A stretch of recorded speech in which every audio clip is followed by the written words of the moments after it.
Do elections stress you out? You are not alone. According to a new study, 25% of young adults found the 2016 election to be psychologically traumatic, with women, Democrats, and minorities suffering the most stress in the aftermath of Donald Trump's victory. My next guest, no stranger to stress and PTSD, and has written another phenomenal book. This one addresses anxiety and encourages therapy, and he is here to share his journey to alter the stigma that often accompanies mental health.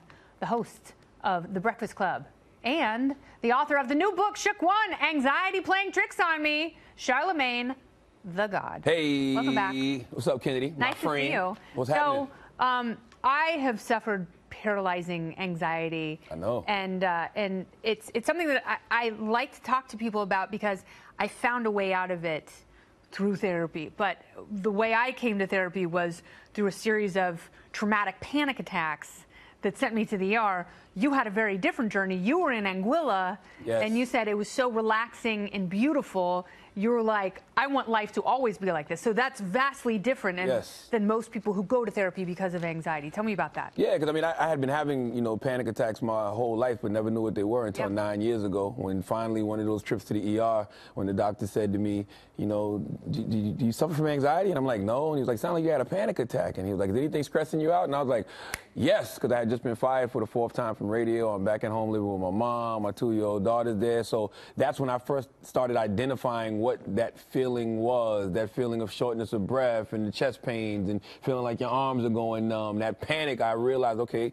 I was having anxiety attacks. But I think the problem was he told me that, he asked me, was I stressed out? And I knew exactly what I was stressed out about. So in my mind, I'm like, okay, I'll just get me another radio job and everything will be fine. Yep. Nope. And that's not how it happens. It's really interesting, though, because for a lot of people like us who tend to be more anxious, you don't know there's something wrong until you have physical symptoms. Absolutely. And that's when you need the help of a therapist to go, no, let's take some of these things apart and really figure out what's the cause of this. How much of a stigma is there with your friends and family and people you work with against therapy?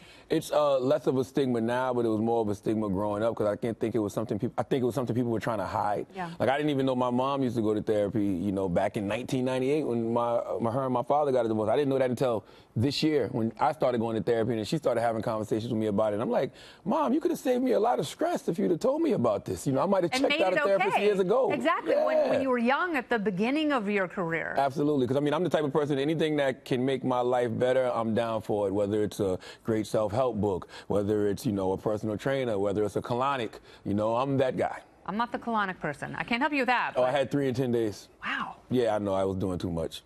I was doing way too much. Dr. Oz actually told me I just was enjoying the feeling of having something in my butt. But that's another conversation. And that's another conversation with a therapist, which I think is fantastic, and I encourage it. Yes. And as a libertarian, no judgment.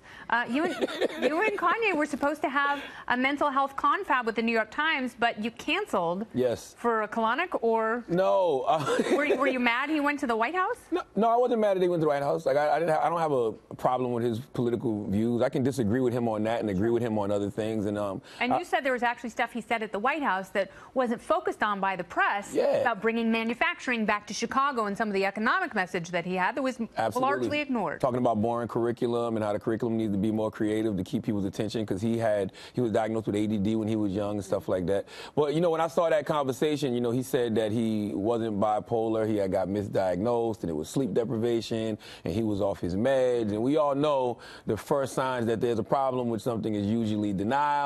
So I just felt like, I want to have a conversation about mental health, because that's the thing that has been, bypassed in all his conversations over the past couple of years. He always mentions it. He talks about being bipolar. He talks about his mental health. He talks about his meds. But nobody actually talks to him about that. Yeah. I did in my interview with him earlier this year, but I wanted to have just a full, in-depth conversation. Will you have another conversation with the New York Times at a Oh, yeah, I'm definitely doing another New York Times talk. With him?